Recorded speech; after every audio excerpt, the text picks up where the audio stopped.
Very welcome to today's webinar, all about the Royal College of Physicians of Ireland Diploma in Paediatrics. We're delighted to have so many of you attending this evening. The following is the running order for today. We'll commence with a short discussion with two existing students, Mr. Matt Dam, who's a family doctor based out of Clonakilty, and Dr. Faisal Rehman, who's based in Drogheda, both in Ireland, and Mr. Dermot Brannock, who is the iheed Director of Academic Affairs. The discussion will be a first-hand account from two participants about their experience of learning with the Royal College of Physicians of Ireland and iheed. Following that, we'll receive a presentation from Dermot, our Director of Academic Affairs, who'll give a detailed overview of the online learning environment, the curriculum, entry requirements, time commitments, tuition fees, and accreditation. This presentation will also be co-delivered by our senior tutor, Dr. Johnny Henderson. Dr. Henderson is a consultant paediatrician at Craigavon Area Hospital in Northern Ireland, and will give you a better understanding of the curriculum that you will be covering if taking this diploma in paediatrics. We will finish the webinar with a Q&A session, so we welcome all of your questions at that stage, but please feel free to continue to put questions into the chat as we progress through the webinar. Like I said, we have plenty of staff at hand to address any queries you might have. So without further ado, I'll now hand you over to Dermot Brannock to commence the discussion with our students, Dr. Matt Dam and Dr. Faisal Rehman. Over to you, Dermot. Cheers, James, and great to see so many people here this evening. As James said, you know, the purpose of tonight is really to give you a flavour of the programme and what it's like to study on it. And while I'll give you the slide presentation with all of the information, there's nothing like hearing it from the horse's mouth and someone who's gone through the experience, warts and all, and can tell you a bit about it. I suppose, Matt, if I start with you, you're a family doctor in Clonakilty. What made you decide you wanted to go deeper into paediatrics? What drew you to the programme? I missed the Kawasaki. I was on South Dock in the out-of-hours service here in West Cork, and I saw a child and I didn't pick it up. They went to their own GP the next day, and luckily the outcome was fine. They went to hospital and everything, but I missed the Kawasaki, and I thought, Jesus, I really have to knuckle down a little bit about my pediatric knowledge, because I did my training in the UK, and pediatrics wasn't part of it, so my pediatric experience was limited. So that's what made me do the course. And how have you found, I suppose, since the program? What's been the, I suppose it's not competence, but it's confidence. How is the confidence level since doing it in you know, just that you in a similar scenario that, you know, do you feel better equipped? Yeah, I do feel better equipped, and I do feel I've gone much deeper into rare dermatology things, but also the common ones. Although the common ones I probably see so much that I nearly forget about the rarer ones because I see them so often as a GP. But it was really good to see, because the group that I was in with, led by Dr. Fionnuala, a GP, it contained people who were working in very specialized areas in pediatrics in Crumlin, in the tertiary hospital in Ireland, people who were GP trainees, people who were GPs like myself, who'd been GPs for many years, people who were working as an SHO in pediatrics. So it was very divert, and hence the perspective on pediatrics was very divert, and A&E doctors. So it was really good that usually when you do courses as a GP, it's often kind of tailored towards GPs. So it's a little bit like an echo chamber, whereas this course was much more inclusive of different perspectives.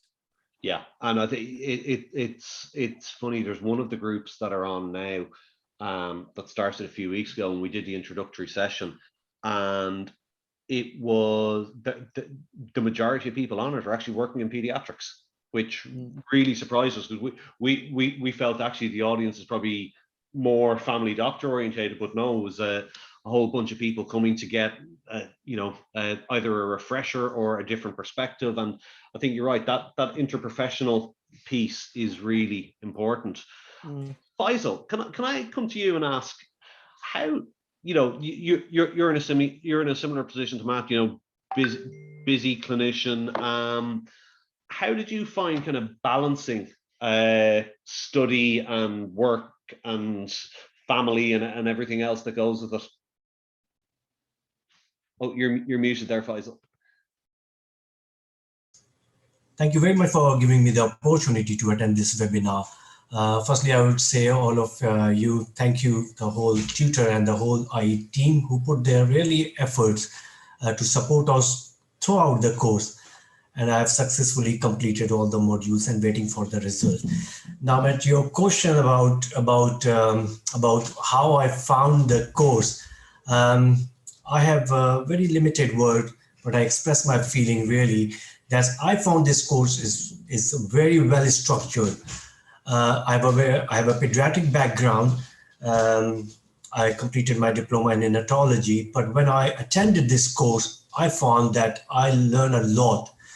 Because this interactive course, it covers all the common and complex cases which we, especially in A&E doctor, which we face in our everyday practice.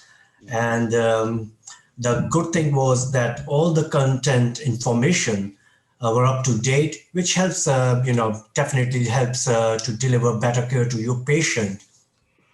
And with regards to attending this course, of course, there is a greater degree of flexibility. I can attend, it's happened personally, I took my family outside about 2 months ago in a different city in Cork. And I had to attend because I tried to attend this course without missing any session. So I've got the greater opportunity. I just log in, I put my family, in the other room, and I say, okay, guys, you just enjoy. I'm going to attend this course. And I have attended, that can only happen when you have the flexibility where you can access anytime, anywhere, without compromising the other life commitments. So it was, in short, I would say that it was a very wonderful experience to attend this course. And I think we all in our group, I was in block 2 groups where I met my different colleagues from the different country, from the different background even. And we learn from each other, because the good thing, what I found in this course was the tutor. I was a student of Charlie Sheffer, and he was giving you the opportunity. He was very supportive and encouraged you to participate and share your clinical experiences, which I found personally very interactive and interesting. And to be honest, this is one of the best way to gain knowledge and improve your clinical skills. Yes, I really enjoyed this learning platform. Brilliant. It was wonderful. Yeah. Thanks so much, Faisal. It's when you see people coming out the far side of the program and hearing feedback like that, like it's genuinely wonderful. Matt, we'll come back to you. How did you find the assessment? How did you find get the time commitment to the study and the type of assessment that you were asked to do? I think any course that I've been doing before, like it is time, you have to commit time to it. Yes. So you have to work through the online modules, and then some of the interactive group meetings I did miss, unfortunately, but like you still get the gist of what is important. The group sessions are useful though, and it certainly is, it's important to participate in them. I was amazed at, like, doing the modules, how it was nearly like reading a comic book, and yet I went away 2 weeks later and I was thinking, gosh, that information still is sticking in there, even though it was like a comic book. And the assessments were made, well, it's just like you've got a whole weekend and you can choose when you want to do it, where you want to do it. I mean, like you know, usually any other assessment, I had to go there, and I'm in West Cork, so that's usually Cork or Dublin. That's a day or a whole weekend gone. So, I mean, that was, wow. I mean, that was really, I thought this is amazing software solution to a very common problem. Yeah, and I think, you know, it's funny, it's becoming more common now with COVID, but yeah, I mean, I think that the benefit of the partnership between iheed and RCPI is that, you know, we've been at this game since 2013, and it's, yeah, that flexibility that Faisal spoke of, and the kind of the ability to duck in and out of it, and, you know, still get the benefit of it when you're busy is, you know, that's I think at the heart of it. And it's, I think, a program that's been designed from the outset to be fully online has a very different kind of DNA structure to something that's on campus that then is delivered online. I'm conscious of time, and I always run over in these things. Faisal, if I could just finish with you, is there any guidance you would give to somebody in terms of thinking of coming on the program about kind of balancing study and work and family? How did you tackle it? And I think what I would say is it's a very interactive and interesting online course. Definitely, is a very less stressful, you know, without compromising your other commitment. Like, I'll give you the example of the recording system. I'm in a couple of sessions I have attended, you know, but I was a little bit tired, and you know, I was trying to focus on the course, but, you know, we all are human and something will skip from your mind. But I have got the opportunity all the time to go back and see the resources page, and just to view the lecture, online lecture, which is recorded. So especially before your blocks exams, which is quite important, you know, all the 3 exams. So and that's what's very important, you know, your tutor giving the lecture and highlighting the important point along with your, you know, the module contents. So yes, it is always you have the flexibility. You can attend anytime. You can, if you are you know, if you have missed anything, you always have a window to go back to your resources page and watch the videos. It's a 1-hour video, but it is, you know, it's not only the video. There are the contents, you know, the PDF files there. So it is very supportive. That's what I would say. Yet it would definitely help the upcoming candidates who are planning to attend this course and who really wish to brush up their skills. This is one of the wonderful course, you know, I've attended so far. No, and look, thank you so much, Faisal, and to you, Matt. Matt, I think you probably have people waiting for dinner. So, look, thank you so much to both of you. What I'm going to do is I'm going to share screen and get into the presentation now with myself and Dr. Johnny. One of the things you'll have noticed throughout the communications and the advertising for this program, etc., is you'll have seen iheed alongside the College of Physicians, and, you know, one of the first questions is, well, we know who the College of Physicians are. Who are iheed? So we're an Irish medical education organisation. We were founded by a family doctor from Tipperary in 2013, and effectively we partner with we partner with institutions like the College of Physicians, like the University of Warwick, and basically what we do is we bring qualifications globally. So the diploma in paediatrics that the College of Physicians used to run would have had, you know, 30, 50 people on it per year from Ireland. This is now delivered so that we have people from American Samoa, 11 hours west, and we have people from New Zealand, 11 or 12 hours east. So it's bringing the prestige of the College of Physicians to a much bigger audience. And I suppose all we do is healthcare education. So all we do is medical education. We have a team of academics, we have a team of software engineers that put content together, instructional designers, and an entire kind of student support structure as well. We've over 400,000 course completions on our platform to date, and that's everything from short CME right up to master's qualifications and blended learning residency programs. The College of Physicians needs no introduction. They've been around since 1654. They are, they are thought leaders in lots of areas in medicine, and they are the college of all the faculties of medical specialism in Ireland. The Faculty of Paediatrics is established in 1982. So this program, as I said a minute ago, was designed from the outset to be online. So we designed and developed this with the college to make it a really, really high quality online offering.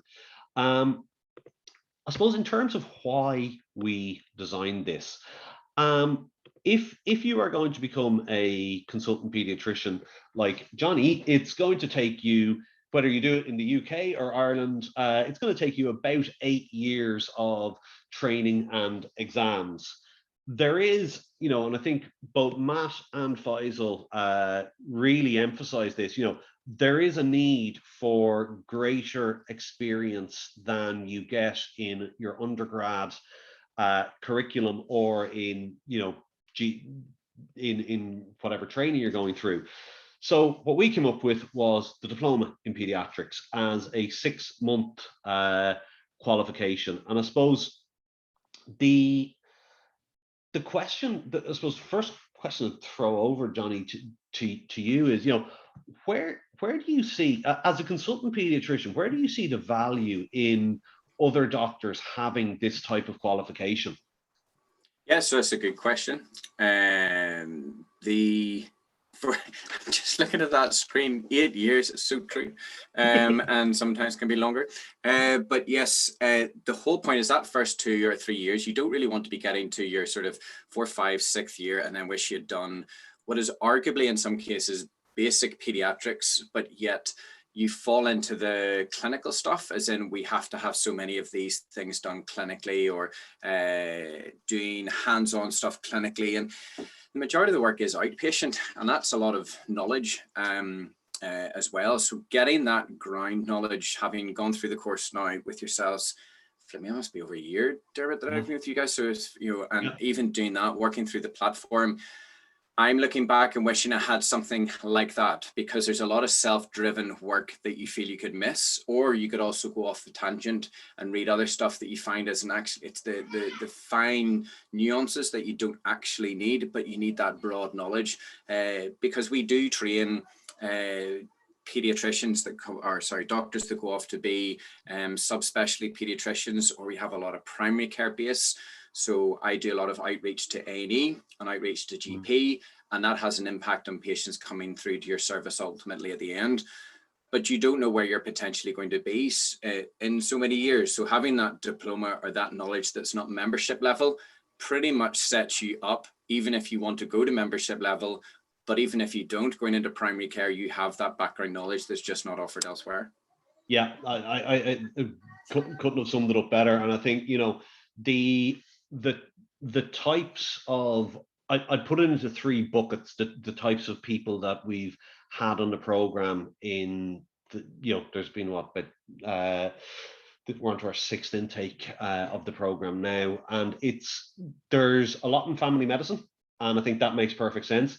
There's an awful lot that are at the outset of specialist pediatric training, and again, to Johnny's point there, that kind of getting that foundation right at the start is really valuable.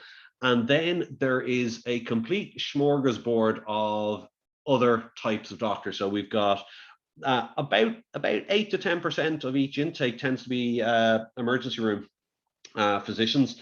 There is anesthetists, there's cardiologists, there's an entire spread that recognize, we want a bit more in pediatrics than we have, and we want more comfort in pediatrics. So what you get, I suppose, as the qualification, it's a diploma in pediatrics from the College of Physicians.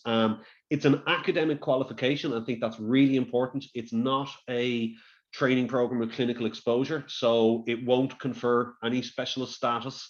But whether it's the diploma in pediatrics or a DCH, the acknowledgement that you get from having a postgraduate qualification in child health, in pediatrics, on your CV is immense. It is recognized worldwide as one of the standard postgraduate areas that people develop into.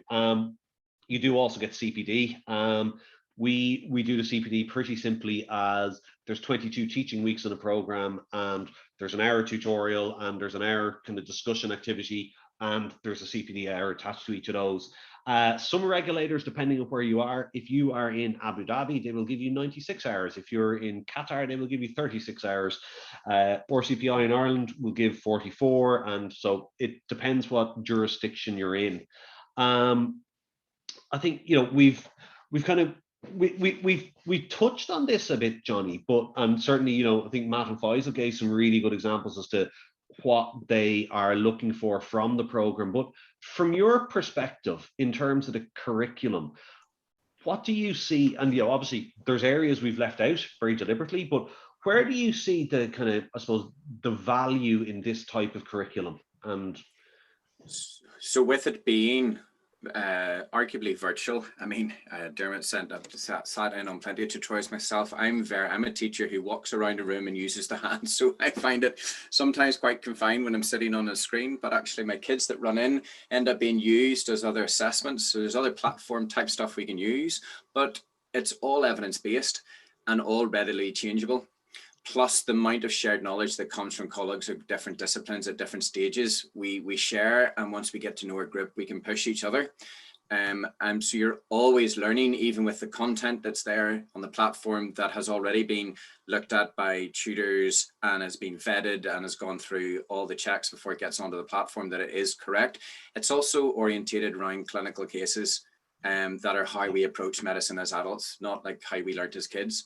So it's very, very user-friendly and adaptable and kept up to date in real time. Yeah, absolutely. And I think what we'll get into now is kind of the structure and what we're covering off.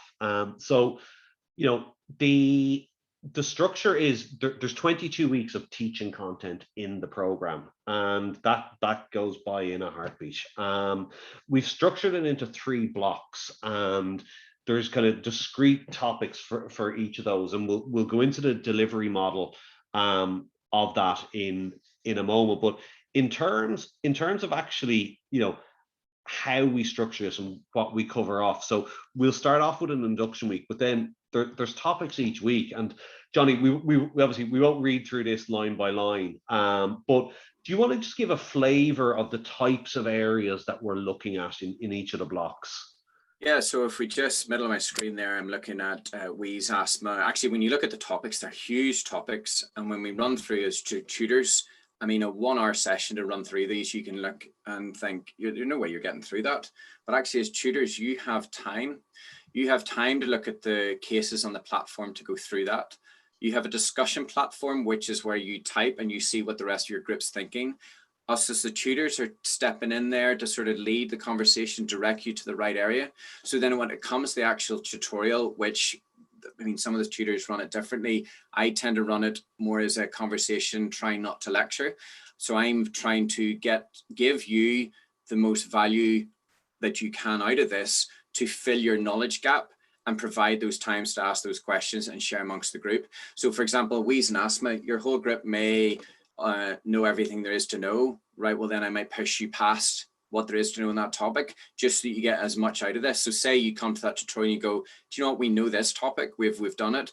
I will find stuff that you still need to know. So we will constantly push that, keeping in mind it's the diploma, but it's more that it just gets them as much out of this as you can in those big broad topics. They're very well structured. They all link in well with each other, and there's a bit of overlap. Obviously, when you look at things at paper, it doesn't always seem that way, but actually it flows nicely from history taking, being taught how to do that, then examination, and then we go on to the big systematic things. So examining unwell, you go airway, breathing, circulation, and it tends to go into the big common stuff that by the time you finish this, you will have revisited the common stuff enough to give you confidence in real practice, but also the smaller things that you might not see as common that you might refer on, but actually, what can I do before I refer that child on? Those are the things you want to know. Yes, there are things that have to stay within pediatrics, but you learn that there are things that can be done in a family practice setting, and patients like being managed closer to home. So this teaches this well.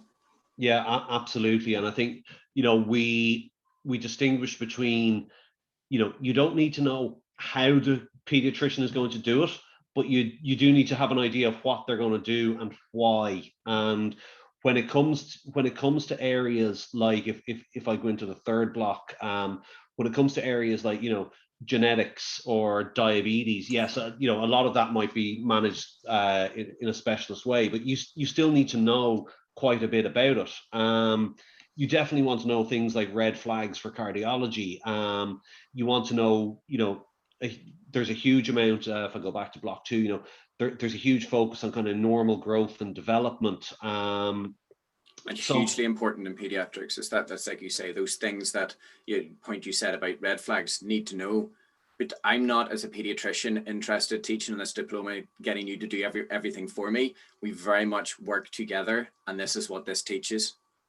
Yeah, exactly. So you can see, you know, by the time you go through the 22 weeks, you know, over, well, with holidays and breaks for exams, and you know, you'll see there's kind of, you know, you'll finish up before Christmas and New Year for the block 2 exam, and then, you know, you'll have a couple of weeks off before starting into the next block. So it's nicely paced and spaced out, but it's a very full program. And I think to Matt's point, you know, it takes a bit of effort, but it's very achievable within kind of with managing your clinical load and your family life and everything else.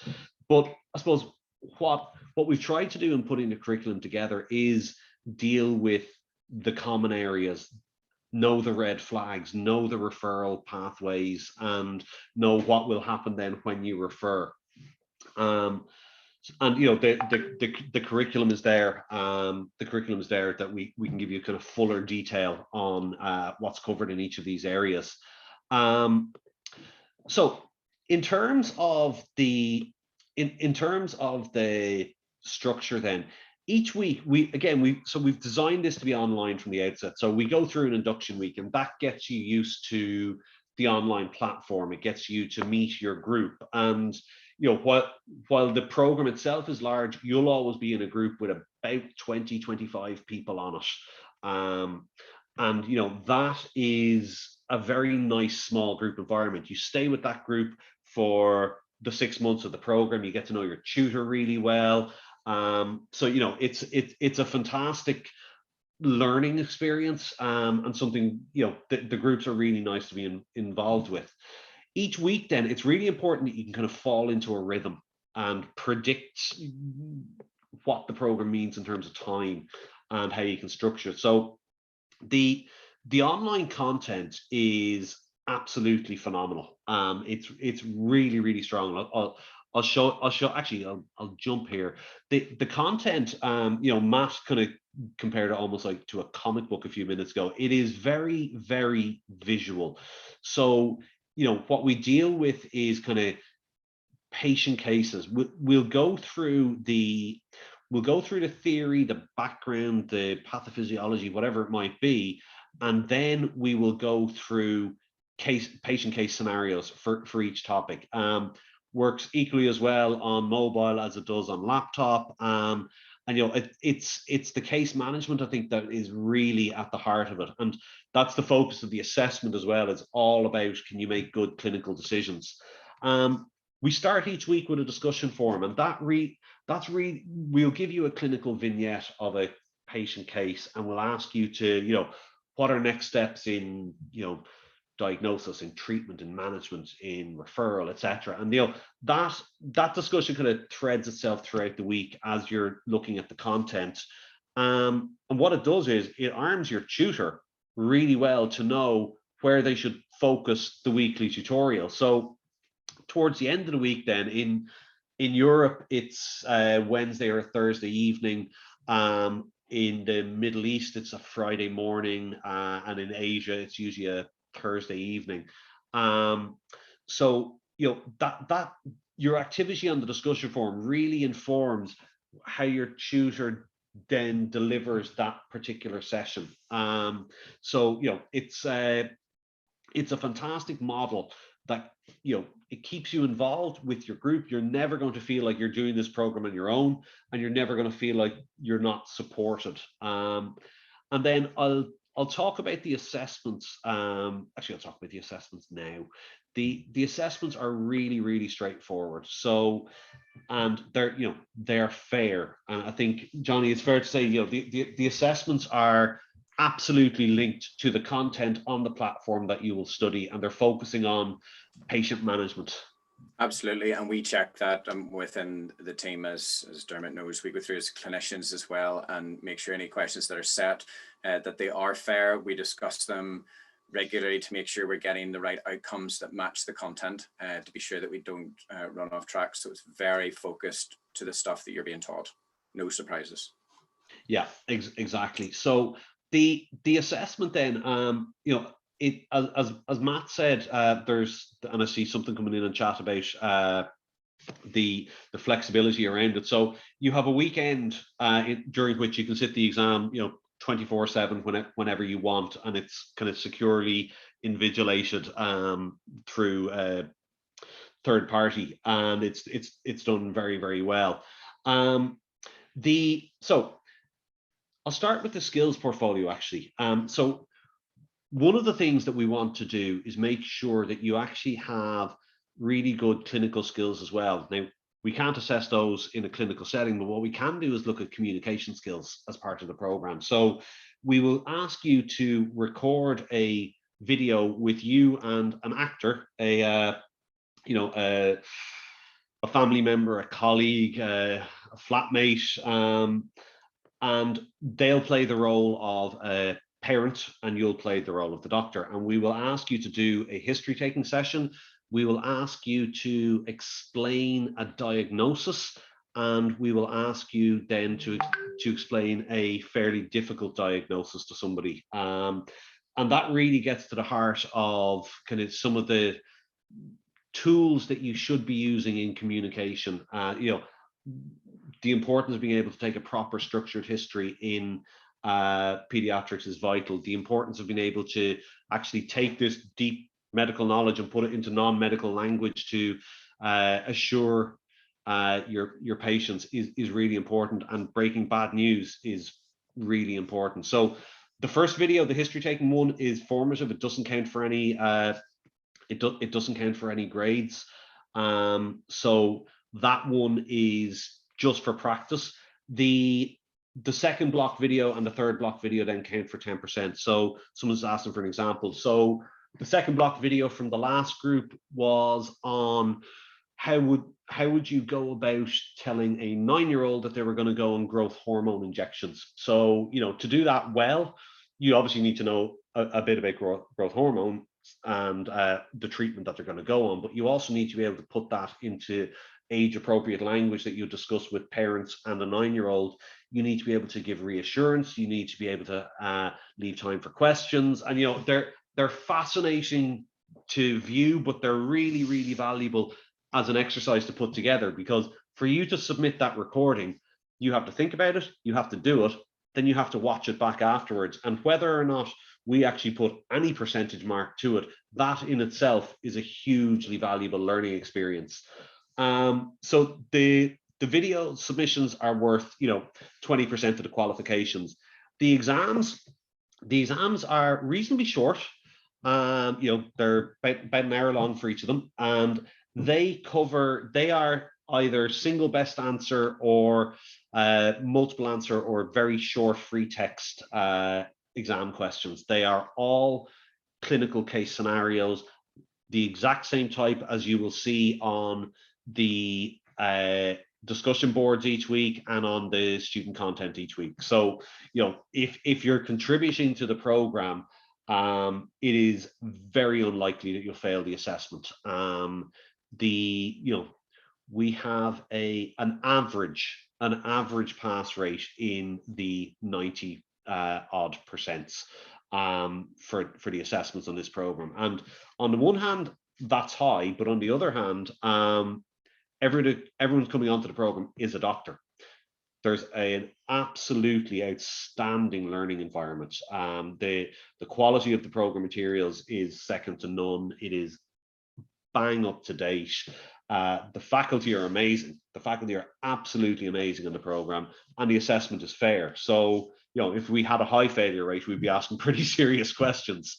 So I suppose in terms of what does it mean for you as a participant, there'll be about 25 people in a group, which means on a given tutorial evening, you will have about 18, 20 people in a group having a discussion. And, you know, each tutor structures it slightly differently, but at the heart of it are it's bringing the content to life, case-based discussions about, you know, the common issues, the red flags, what to look out for, and the experience that everyone has had with that topic area.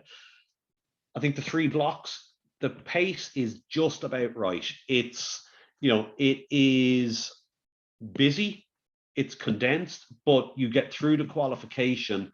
You know, you start this qualification on the 8th of August, and you are done and dusted on the 19th of March. So, you know, it's a very quick program to get through. In terms of commitment, we think it's about 5 or 6 hours a week. So you've got an hour for your tutorial. You'll probably spend about an hour contributing to the discussion forum. You'll spend about an hour reading through the content on the platform as you go through the week. And then really it's, you know, what other reading are you doing around it? And certainly, you know, balancing the program with clinical commitments has not been an issue for people at all. And, you know, one of the things we're really proud of is the assistance and the support structures that are in place. You know, the program management team go out of their way to help people. Charlie Shepherd, who's our program leader, is really heavily involved in the running of the program, in making sure that everyone is supported appropriately. The tutors, you know, cannot say enough good things about them. The program management team, you will hear from them every single week. You'll meet somebody from the program management team at every one of your 22 tutorials. So there's always somebody there to ask a question of and to clarify things with. So, you know, the supports are really strong. In terms then of, I saw a couple of things coming in the criteria. So the eligibility criteria is you have to be a medical doctor. That's pretty much the only criteria that we have. After that, you can be in any sort of medical field, and you're welcome to come on the program. We do not ask for an English language proficiency test. We will assess from your application. We'll ask you for a personal statement, and between that and the conversations that you will have with the recruitment team, we'll know really quickly if someone has a sufficient level of English that they'll be fine in the program, or that they might struggle. What we ask you to provide is, we need your undergrad medical certificate. You know, we need to show that you're a qualified doctor. We'll need you to give us some ID, so passport, driving license, etc. And then the personal statement is really important. That's, you know, 500 words as to why you want to do this program, and it's that gets us around needing the formal English language proficiency test for people that are outside of Ireland. The payment, RCPI want this program to be accessible to a large amount of people, so it's priced accordingly. It's €2,500. You pay a €500 deposit to book your place on the program. It's fair to say, Johnny, this thing sells out every single time. We're continually stunned by it. And then, you know, there's flexible payments of some people just pay the bulk up front, other people pay 2 payments of 1,000, or people can pay 4 payments of €500. There is no, you know, we always get asked the question, there is no scholarships or bursaries available after that, but we think it's priced hopefully to be accessible. And I think, yeah, Nulligus put the details in the chat there. In terms of the experience, I mean, we heard from Matt and from Faisal at the start, and I thought they gave a really good impression of what it's like to be on the program. It's certainly, you know, the engagement rates are really, really strong. We see people that turn up to each and every tutorial session that they have. We see people that have to watch quite a few of them online. That's fine, but what we see is on the platform is people on the platform all the time, every single week. The you know, the engagement rate and the pass rate are very much linked. You know, people that come through the program get on really, really well. You know, and there's been hundreds of people on it now from literally all around the world, and you know, they've had a really, really positive experience. So I'm not sure where we are in time. Actually, we're going to finish early tonight, James. That's a first. I'm obviously talking fast. So what I'll do is I'll move over to any questions that are in the chat now that we haven't covered off. But I suppose to summarize, you know, it's 22 weeks of study, and then there's breaks built within that. It's for doctors only. It's looking at, you know, common presentations, it's looking at red flags, and really giving you a solid grounding in pediatrics. The online platform, you know, we can't do justice to it on a kind of PowerPoint presentation. It's a phenomenal experience. College of Physicians, you know, it's the premier medical body in the country. It's recognized worldwide. The fee is €2,500. We hope that is fair and accessible to most people.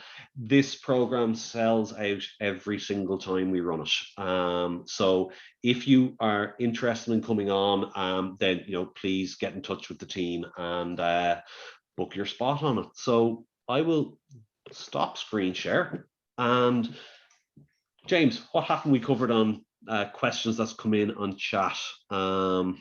The chat has been relatively quiet this evening. I don't know if that's a good thing or a bad thing. You must have covered absolutely everything.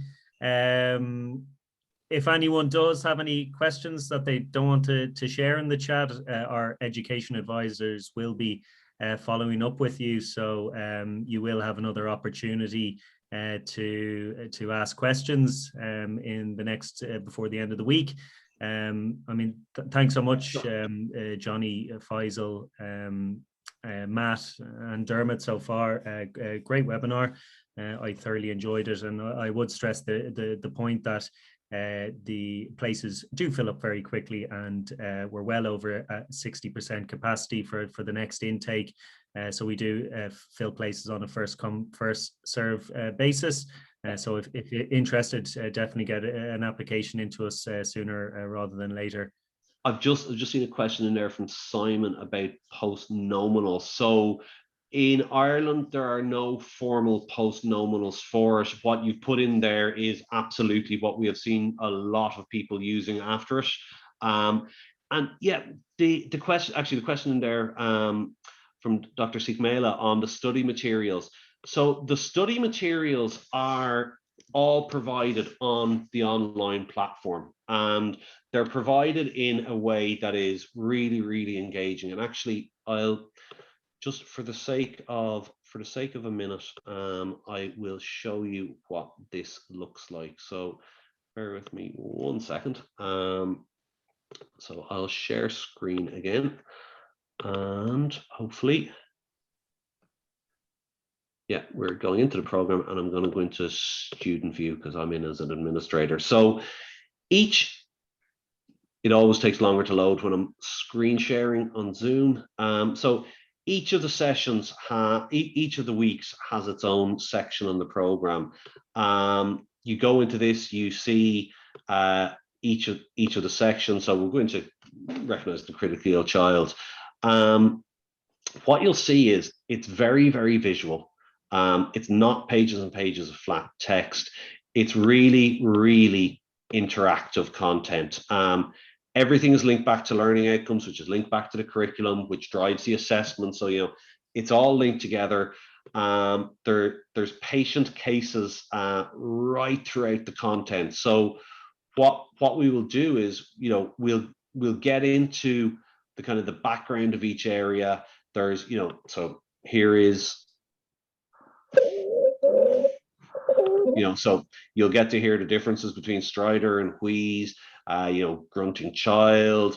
You know, it's really, really visual, practical, management focused content. And then it's also, you know, it'll ask you reflective questions, it'll ask you interactive questions, there'll be little quizzes built in. Anything that you think is clickable generally is clickable.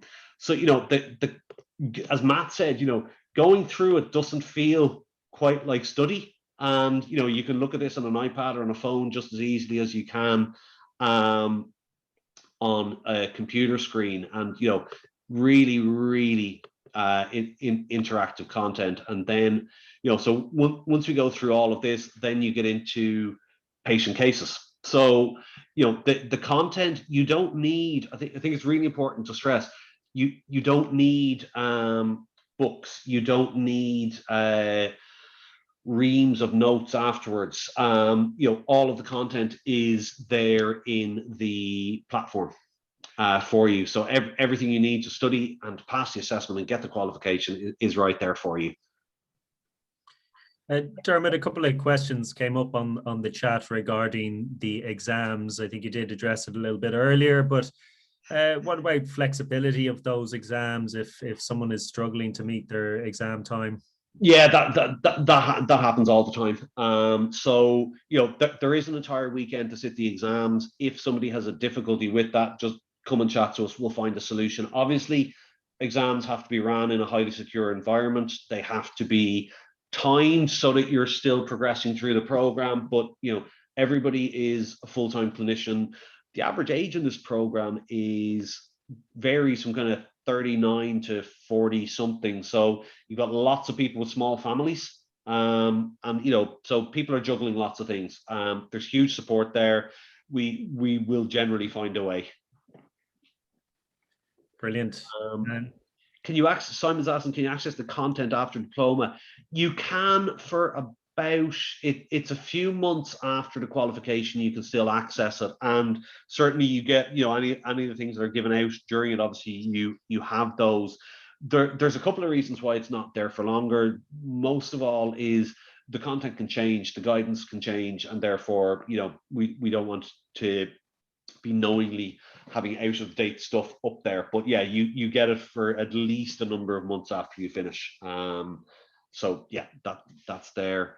Study materials, the post-nomos dealt with that. The pass rates, the pass rates are, sorry, and actually that's a question I haven't dealt with. So you have 2 attempts at each assessment. So that's a main attempt and a repeat attempt.